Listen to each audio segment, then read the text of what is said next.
Her bold entrance left me stunned. Then she said the bed was hers. The unexpected claim. The soft hum of the environmental systems was the only sound in Marcus Chen's quarters aboard Nexus 7. His fingers danced across holographic displays, analyzing the latest samples from the nebula's outer rim. The xenobiologist had been so absorbed in his work that he didn't hear the door mechanism disengage. You work too much for someone with such an interesting mind.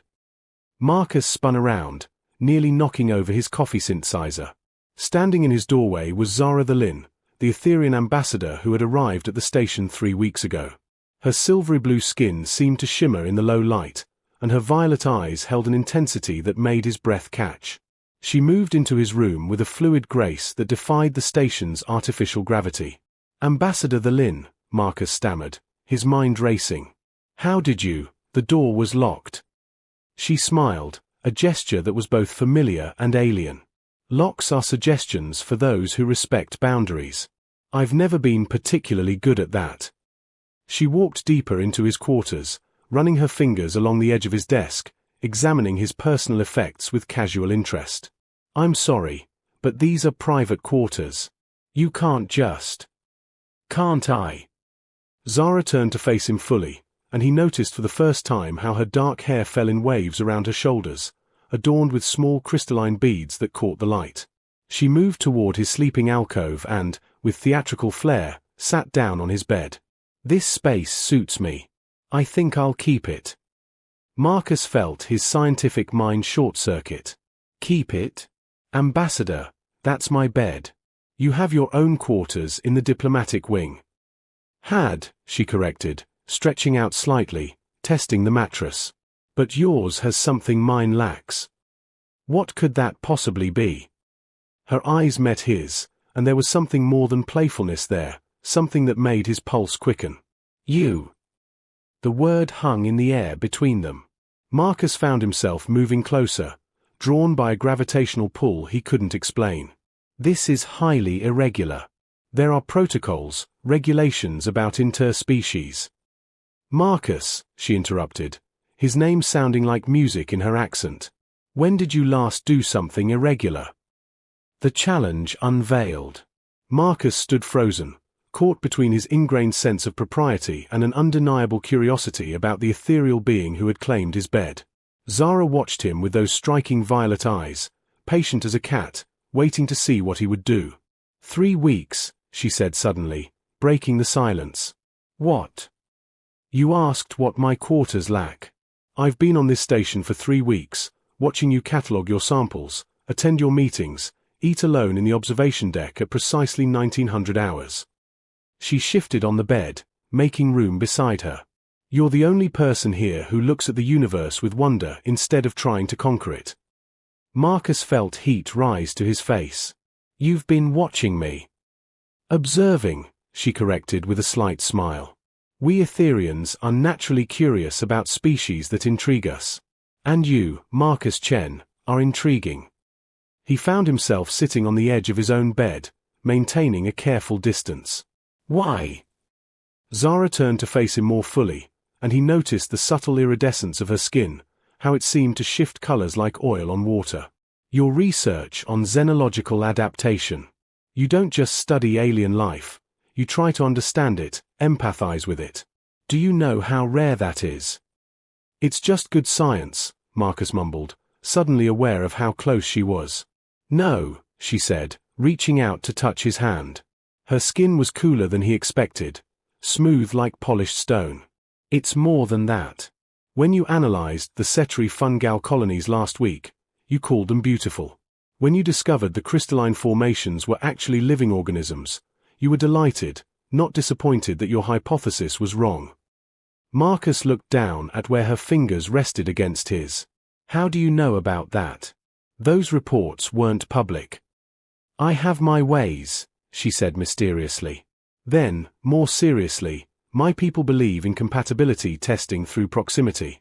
We learn about potential partners by sharing space, breathing the same air, existing in the same moment." "Partners?" Marcus's voice cracked slightly. She laughed, a sound like wind chimes. "Don't look so terrified. I'm not proposing marriage. Yet. She squeezed his hand gently.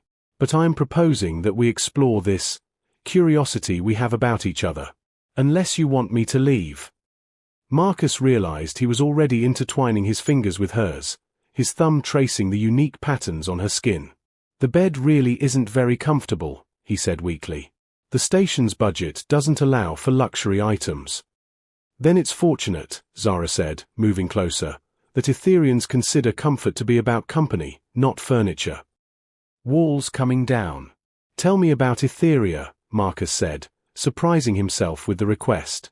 They had shifted positions on the narrow bed, now sitting cross-legged facing each other like children sharing secrets. Not the official diplomatic version. The real one.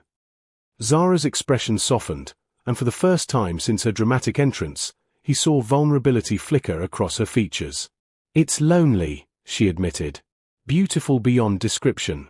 But lonely. We live in cities of crystal that sing in the wind, where every surface reflects light in impossible colors. But we're a scattered people. Connection is difficult for us. Why? Marcus found himself leaning forward, drawn into her story. We feel too much, she said, her hand still resting in his. Every emotion, every thought from those around us. It's overwhelming. So we learned to build walls, to keep distance. It's why I'm here, actually, assigned to this remote station where I can practice being close to other species without drowning in their feelings. Can you feel what I'm feeling now? Marcus asked, his scientific curiosity mixing with something more personal. Zara's eyes met his. Curiosity, nervousness, and something else. She tilted her head slightly. Attraction, but you're fighting it. Why? Marcus felt exposed, as if she could see through all his carefully constructed professional barriers. I've been alone for a long time. By choice, mostly. My work, it's easier when you don't let anyone close enough to matter, Zara finished. I understand. But Marcus, don't you ever wonder what you're missing? He thought about his orderly life, his predictable routines, the safety of solitude. Then he looked at this extraordinary being who had literally walked through his locked door and claimed his space as her own. I'm beginning to, he admitted. Zara shifted closer, her free hand reaching up to touch his face. Your skin is so warm, she whispered. We run cooler than humans. It's one of many differences. Her fingers traced his jawline. Does it bother you that I'm not human? Does it bother you that I am? He countered. No, she said simply. Your humanity is what drew me here. The way you feel things so intensely, yet try so hard to contain it all. It's like watching a star trying not to shine. Marcus caught her hand against his cheek, holding it there. That's the most poetic thing anyone's ever said about my emotional repression. She laughed again, that musical sound that seemed to resonate in his chest. I'm known for my poetry on Etheria. Would you like to hear some? In your language. If you'd like. She began to speak in her native tongue, words that sounded like singing and rainfall combined. Though he didn't understand the meaning, Marcus felt the emotion behind them, longing, hope, and something that transcended language entirely. Dancing in zero gravity. Come with me, Zara said suddenly, standing and pulling Marcus to his feet. There's something I want to show you. Where?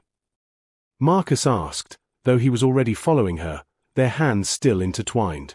The observation deck. You eat there alone every night, but have you ever really looked? They made their way through the station's corridors, passing the occasional night shift worker who gave them curious glances. Marcus didn't care. For once, protocol seemed insignificant compared to the magnetic pull of the woman beside him. The observation deck was empty at this hour, its vast transparent steel dome revealing the nebula's swirling colors.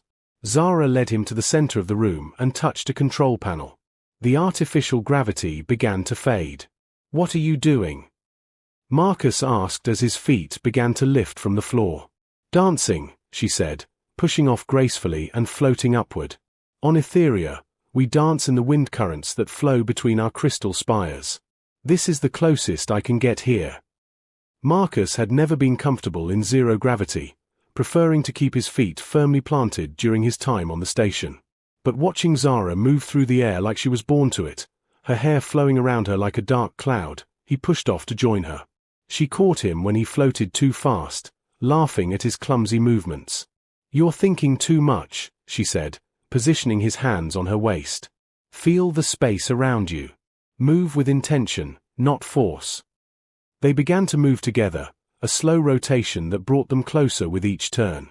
The nebula's light painted patterns across their skin: purple, gold, electric blue.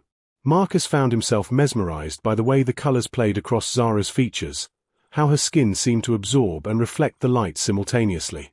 "Tell me something you've never told anyone," she whispered, their faces inches apart. "I came to space because Earth felt too small," Marcus confessed. "Not physically, but emotionally. Everyone knew who I was supposed to be, what I was supposed to want. Out here, I could just be." "And who are you when you're just being?" Zara asked, her arms sliding around his neck. "I don't know," he admitted. "But for the first time, I want to find out with someone else there to see it." She pulled him closer, their bodies aligned in the weightlessness. "I've been traveling for 2 years," she said. "Station to station, never staying long. This was supposed to be just another assignment. 3 months of diplomatic negotiations, then move on. And now I'm floating in starlight with a human who sees the universe the way I do, full of wonder and possibility." Her forehead touched his. "Now I'm thinking 3 months isn't nearly enough." Marcus's hands found her face, cradling it gently. "Zara." "Kiss me," she said simply. "Unless human protocols require more forms to be filed first." Dawn of something new. The kiss was unlike anything Marcus had experienced. Cool lips warming against his, the taste of something sweet and unfamiliar, the sensation of floating both literally and metaphorically. When they finally pulled apart, they were slowly rotating near the observation deck ceiling, the nebula painting them in sheets of cosmic light. "We should probably return to gravity before someone finds us up here," Zara said, though she made no move to let go. "Probably," Marcus agreed, pulling her closer instead. They stayed there for another long moment before Zara kicked off gently from the ceiling, guiding them both back toward the floor. Marcus activated the gravity controls, and they settled back onto solid ground, though he still felt weightless. They walked back to his quarters in comfortable silence, hands clasped. At his door, Zara paused. "I should probably tell you, I didn't actually give up my diplomatic quarters." Marcus laughed, surprising himself with how free it sounded. "I figured as much. The bed thing was just a line." "The best lies contain truth," she said, keying open his door. "I do want your bed. Just with you in it." Inside, they talked until the station's artificial dawn began to brighten the corridors. Zara told him about the singing crystals of her home, about the way her people could share emotions through touch. Marcus shared his dreams of discovering life that would change humanity's understanding of the universe, and his fear that he'd sacrificed too much of his own life in the pursuit. "What happens now?" Marcus asked as morning arrived with its inevitable return to routine. "You have diplomatic meetings. I have research presentations." Zara was lying beside him, her head on his shoulder, tracing patterns on his chest. "Now we do something revolutionary. We show up to our responsibilities, do our work, and meet back here tonight. And tomorrow night. And the night after that." Very practical for someone who broke into my room with grand declarations. "I'm excellent at long-term planning," she said, propping herself up to look at him. "For instance, I've already submitted a request to extend my diplomatic mission indefinitely. Nexus 7 needs a permanent Etherian liaison, doesn't it?" Marcus pulled her down for another kiss. "Absolutely essential for interspecies relations." "Purely professional interest, of course," she murmured against his lips. "Of course," he agreed, then added more seriously, "Zara, this is crazy. We're from different worlds, literally. There are probably 100 regulations we're violating." 103, actually, she said. "I checked. None of them apply if we file the proper paperwork." Form XN 47B. Declaration of Interspecies Personal Relationship. Very bureaucratic, very official, very human. Marcus stared at her. You already filed it. 3 weeks ago, she admitted with a grin. I told you, I've been observing you for a while. I'm very thorough. As the station's morning chime echoed through the corridors, signaling the start of a new day, Marcus realized his orderly, solitary life had been completely upended. And for the first time in years, possibly ever, he was perfectly fine with that. Zara stood, straightening her clothes. I should go.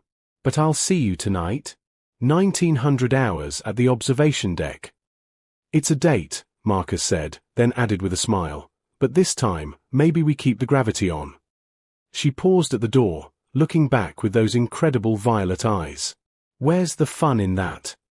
As the door closed behind her, Marcus lay back on his bed, their bed now, he supposed, and stared at the ceiling.